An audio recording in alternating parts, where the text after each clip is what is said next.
transformations which make the solution self-similar.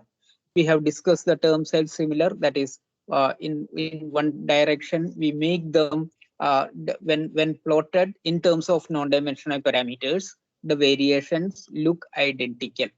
That's what is meant by self-similar. So in order to achieve that, we have defined a coordinate transformation. We apply, after applying that, after transforming the dependent and the independent variables, we have a set of transformed governing equations. I repeat this, a set of transformed governing equations which apply to the boundary layer. So yeah, which apply to the boundary layer flow. And then now, so what next is required is the boundary conditions, and the boundary conditions have to be in terms of the transformed variables. So now we are looking at the boundary conditions. Remember that we have actually already discussed about the boundary conditions in the general terms. That is, at the wall, I'm trying to point that out. At the wall, we have discussed this. Y equals 0, U equals 0, V equals 0. What does it mean? That is the slip condition. Sorry, no slip boundary condition. That is velocity components, U component as well as V component. X component, Y component, both are 0 at the wall. So that is one set of boundary condition. That stated in the transformed coordinates, that would read as eta equal to 0, F is equal to 0, etc. I will come to them one by one. Now, I'll first try to explain the boundary layer edge. That is at the edge of the boundary layer, where the web, that is the outer edge of the boundary layer, where we have, say, the please look at the definition for 0 eta. That tends to infinity because we are going towards the end of the edge of the boundary layer. And at that point, g, the function g, which is defined as h by he. What is h? For perfect gas, it's Cp into T. So static temperature multiplied by Cp. Similarly, He is Cp into Te. Remember, E refers to the, that is subscript E refers to the edge of the boundary layer. So at the edge of the boundary layer, G will be equal to 1, obviously, because it will be He by He. Okay, so it will go into, if that is a enthalpy values. So it's going to be the, it's going to be unity at the edge of the boundary layer. Okay, so these pertain to, said G and H. These two terms pertain to the energy equation. The other two other terms pertain to the momentum equation. Okay, so as when we just transform the given set of physical boundary conditions to this new set of variables, they read as what we have given here. So at the wall, no, let's get back. So G is equal to GW. What does it mean? G, the function again, h by the value that is in terms of the static enthalpies, that corresponds to the value at the wall. So when eta equal to 0, that is when at the wall, when eta equal to 0 means y equals 0. When y equal to 0, the value of g corresponds to the value of g at the wall. So how do I know G at the wall? If the wall temperature is given, then we can calculate G in terms of the wall temperature. So this I had mentioned in the previous class. Wall boundary conditions, we can have either specified temperature or specified heat flux. So a specific case of heat flux is when you have an adiabatic wall, which is G dash is equal to 0. That is near the wall, GW, or sorry, not G dash, near the wall, the Q is equal to 0 at the wall. So if that's the case, then you don't have a gradient at the wall. So G dash is 0. G dash is the gradient with respect to the y direction, the eta direction here. So that is going to be 0 when there is no heat flux at the wall. So if the heat flux, if you have a wall heat flux condition where it's an adiabatic wall, the condition will be G dash is equal to 0. Instead, if you have a wall which is maintained at a constant temperature, then you will have G is equal to GW. So these are the boundary conditions to be specified at the wall. Now I'll just explain some of the possibilities of temperature boundary conditions, because this is important.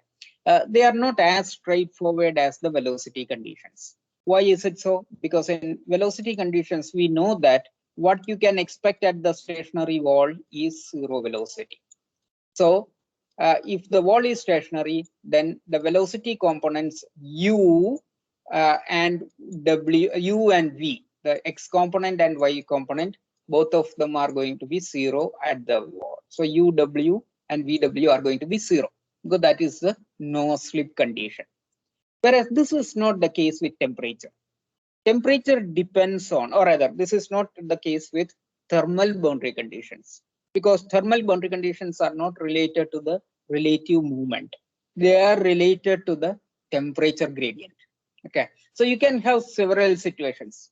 One, the wall may be at a given temperature. Now, even if the wall is at a given temperature, that temperature may be higher than the fluid temperature or lower than the fluid temperature. Another situation is the wall is adiabatic. That is, there is no heat transfer across the wall. So depending on all these, you can have different types of wall conditions specified. And that is what is shown by these various curves here. So I'll try to explain these curves one by one. So let's take curve 1. You can see that near the wall, so these are all temperature profiles. Okay. So near the wall, in this case, we see that there is no gradient. That is, there is no dou T by dou y or dt by dy. Okay. So this corresponds to a condition where you have an adiabatic wall. There is no heat transfer to the wall. So that is, you have an isolated, what do you call, insulated wall. That is, there is no heat transfer. So that's a case where you have an adiabatic wall where Q is equal to 0. Q is heat transfer. Heat transfer is a result of thermal gradient. So if thermal gradient is not there, you don't have heat transfer. So when you have Q equals 0, you can assume that there is no temperature gradient there. Or rather, there is no heat transfer there at the wall. So that is one possible boundary condition. Sorry. Okay. Now the another possibility is that heat transfer from the wall into the liquid. That is, if I have a hot wall, that is, say, suppose that the wall is maintained at say 400 Kelvin. You physically assume a situation where you have a heated wall. Maybe you are just heating it through by electric power. So you keep a heated wall and then you let air flow through it. Air at say standard temperature, maybe 300 Kelvin. Now you imagine the situation. You have air flowing over a wall which is maintained at 400 Kelvin. So wall is at a higher temperature, air is at a lower temperature. There is going to be heat transfer from the wall into the fluid. So QW can be considered from the wall, can be considered as greater than 0. Okay, so this is one possibility. So in such situation, you say if you know the temperature at the wall, that TW can be specified. At the same time, the profile will look something like this. Okay, and so you have a higher temperature at the wall and a lower temperature in the fluid. The wall is hotter. And obviously you can have the other situation also. The wall is cooler and the air that comes is hotter. So if you have heated flow, heated air coming at say 300, say 500 Kelvin, and if you have the wall at a lower temperature, maintained at 300 or 320 Kelvin, so then what is happening? The air is hotter, so there will be flow from the air into the wall. So you still have a temperature gradient which is driving thermal energy from the fluid onto the solid surface. So that is another possibility. Now, even in this, there can be a different situation. That's the reason I'm saying when you in thermal conditions, you need to be very careful about the the nature of the boundary condition. There may not be as straightforward as in fluid flow. So now another possibility is that even when the wall is cooler, you may have a profile like this. I'll clean up the mess and then try to explain that. Okay, this is the profile that I'm trying to explain now. This is when the wall is cool, the flow is at a higher temperature than the wall, and the peak temperature is not in the fluid, but it is near the wall, within the boundary layer region. This happens when there is, within the boundary layer, there is because of the dissipation of thermal energy, because of viscosity, etc. Because within the boundary layer, the flow, the temperature increases. So the temperature increases, and then it comes back to the wall temperature at the wall. So what happens in the mainstream? You have the T infinity, so TE at the edge of the boundary layer, and because of dissipation within the boundary layer, dissipation of thermal energy, dissipation of kinetic energy to thermal energy, you will have a higher temperature here. And then near the wall, you satisfy the wall condition. So you have a kind of an inflection point within the boundary layer, which is not there in this. So now, whether that kind of a profile will result or not depend on the exact flow conditions, the free stream temperature, the viscous rate of viscous dissipation, etc. So when the wall is cooler, you have two possibilities. You may either have a profile like this, or you may have a profile like this. Okay, so these are the implications of thermal conditions and how they reflect on the temperature profiles. So we need to have a basis of this, because we are talking about, now we are considering viscous transfer, momentum transfer, as well as heat transfer.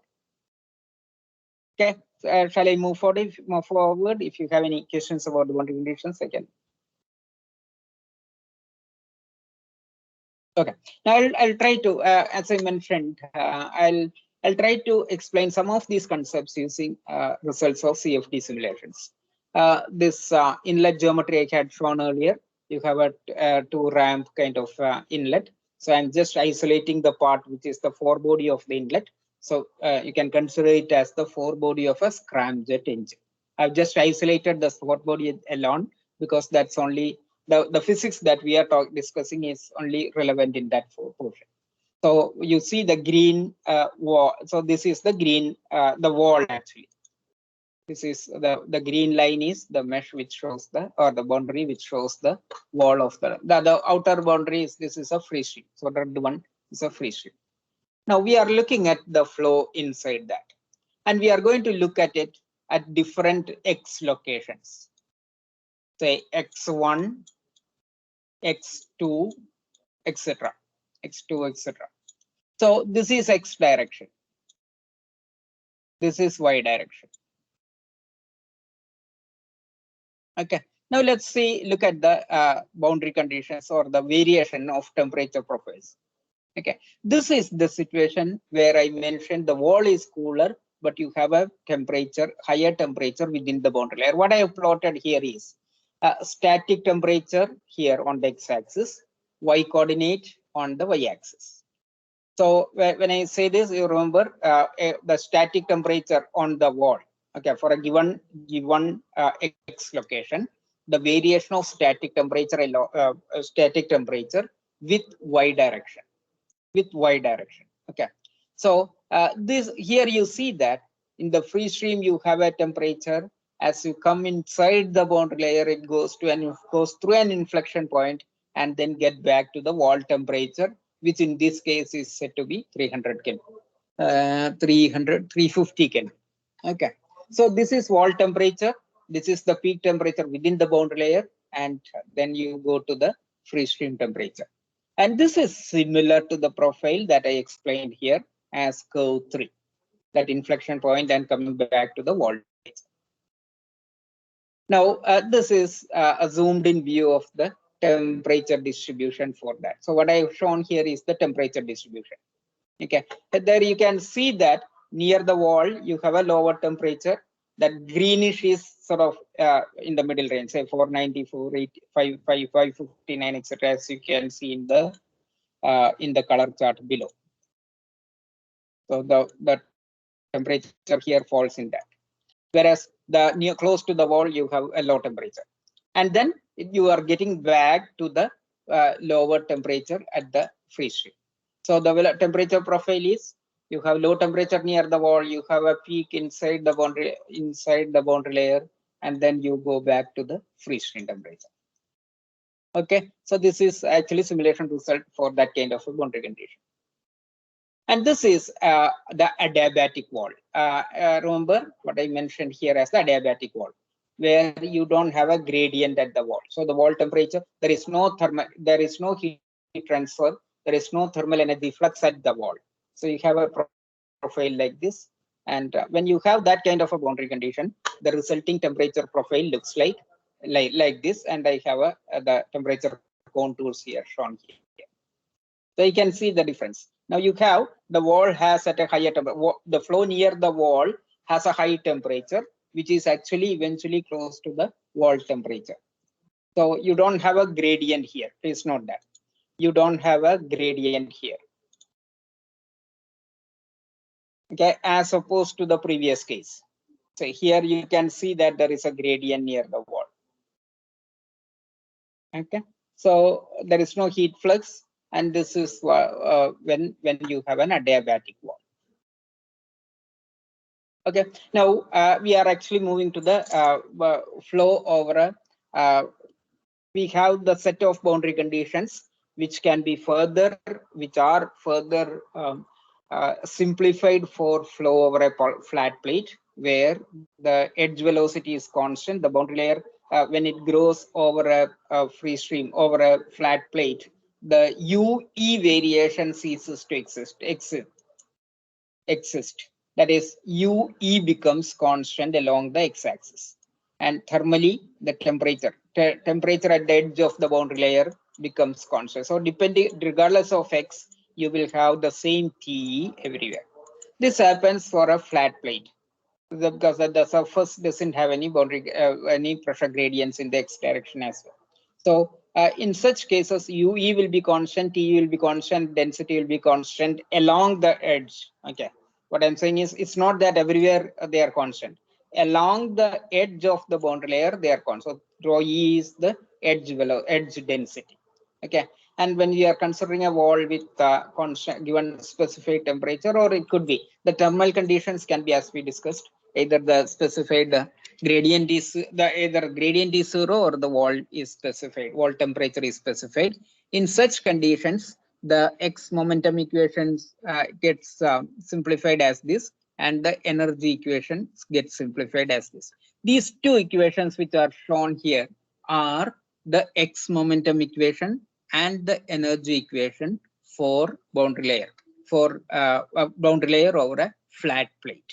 Now, for this, so when you have the solutions in the transformed variables in the coordinates like this, it's easier to solve them, and the solutions are available in terms of two additional parameters which are referred to as the Nusselt number and the Stanton number. I'll explain those in the next class. Any questions so far? Probably I can at least try. I have a few more minutes actually. I can try to explain Nusselt number, but any questions before that?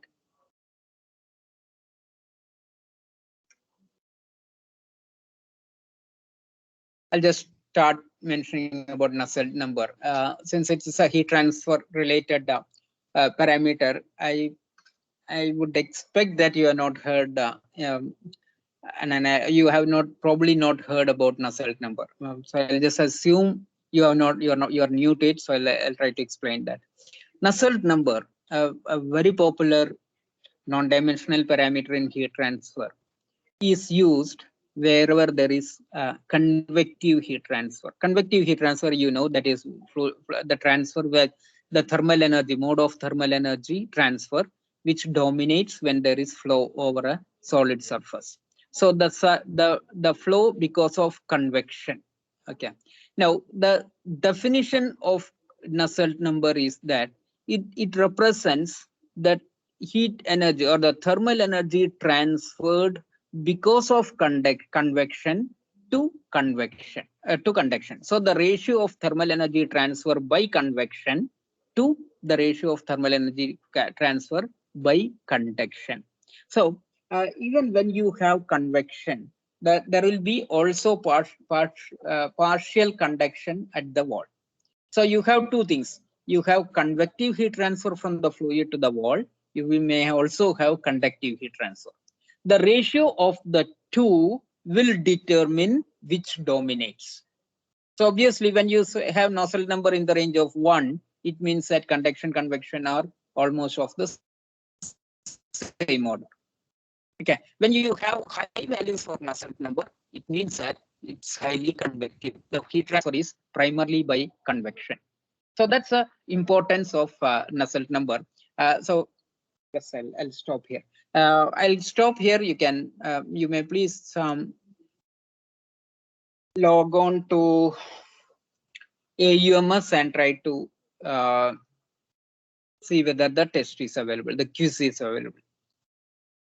I guess I've given it as some 15 minutes or so, but it doesn't take that long. It's just 5 questions and they're fairly short questions, so don't take time for that. So if you are okay, can somebody confirm to me that the test is available? Then you can get on to the test. I will also log off.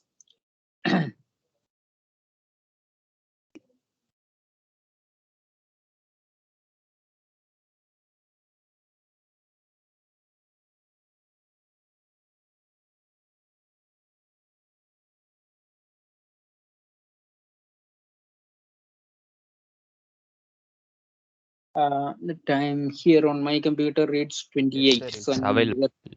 it's available. Yeah, great. Yeah. Okay. Thank you. So you can start off with the test. We'll stop here today. Thank you. Bye. Thank you, sir. Thanks. Bye. Thank you, sir. So,